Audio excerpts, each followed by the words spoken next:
ndabaramukije. Yesu nashimwe cane, Yesu nahimbazwe. Nagomba kuvuga ku bintu vy'ingabire.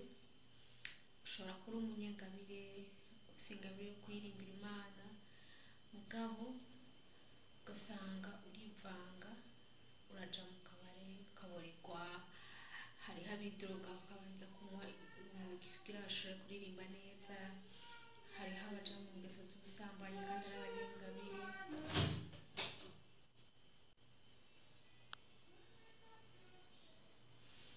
Hariho abagenda mu ngeso mbi nyene kandi ari abanyengabire.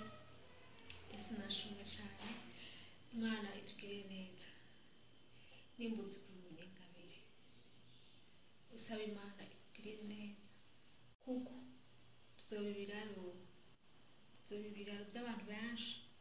Ukaja harya imbere ugahezegira abantu bakagukunda, bakaryohererwa, bakaguhezegira, mugabo ugasanga ya ngabire yawe uriko urayivanga, uriko urayikoresha ibindi bintu bitagira ikimazi Imana idakunda. Yesu nashimwe cane. Dusenge mu mpwemu no mu kuri, twimbenge twebwe nyene, kuko tuzomenya atari mpwemu y'Imana yuguruye amaso ngo umenye. Ntuzoza kumenya uryo muririmvyi uhora ukunda atari mpwemu y'Imana yuguruye amaso ngo mukwereke. Rero numvise umenga nobahanura abavugisha, ugasanga waraye gusambana, uraje imbere y'Imana kwaza imbere y'Imana nyene tana ubwoba, uribaza ko ushobora kubikirana, ugasanga uri umuvugisha mugabo uri umuteranyi wa mbere, ari umuteranyi wa mbere. Ntuhanure yuko Imana ikubona, umenya yuko uzoba ikiraro. Ugasanga uri umupasitori w'amavuta pe, mugabo ntureka kuguma urondera utundi dukobwa inyuma y'umugore wawe, wewe urazi yuko Imana ikubona.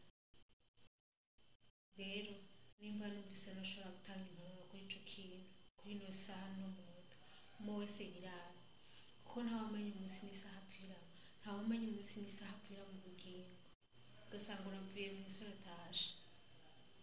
Nanje niba Imana yarampaye ingabire yo kubahanura, nanje ntegetse kwiraba, sivyo? Nkavuga ati Mana ntabara, ibintu ndiko ndabwira abantu bibona abantu benshi, nanje ntabara ico ntibonako, uwundi akakimbonera akakimbwira. Hariho umuntu nigeze guhanura muri ino misi, ndamubwira nti ndagusavye uhebe ubusambanyi, uhebe n'inzoga, hama dusenge Imana urya mugabo agutware. Uwo muntu twaciye twankana, no kumuvugisha aca anyishura nabi. Kubera iki? Jewe nariko ndamuhanura. Rero iyo ufise ingabire yo guhanura abantu, usanga baca bakugwanya ari benshi. Rero ndakeneye amasengesho yanyu, muze muransengera, nanje Imana igirire neza, bikunde mbandanye ndayikorera mu muhamagaro wanje. Yesu nashimwe cane, Yesu abagirire neza. Uzombona ko ikosa ntaduze kunyararaza yasi, ndabikunda tuzi kumbwira honyene turi babiri, sinadeja wagize ikosa hana kandi n'ukuri nzomwumvira, nzoca bugufi ndamwumvira, kuko nzoba numva yuko yambere umwana mwiza akaza kumbwira ikosa ryanje, kuko ntawe ubibona amakosa yiwe, ariko uyaboneshwa n'abandi canke Imana yawe. Yesu rero nabahezegere cane, mubandanye mugirwa neza, ndabakunda, murakoze.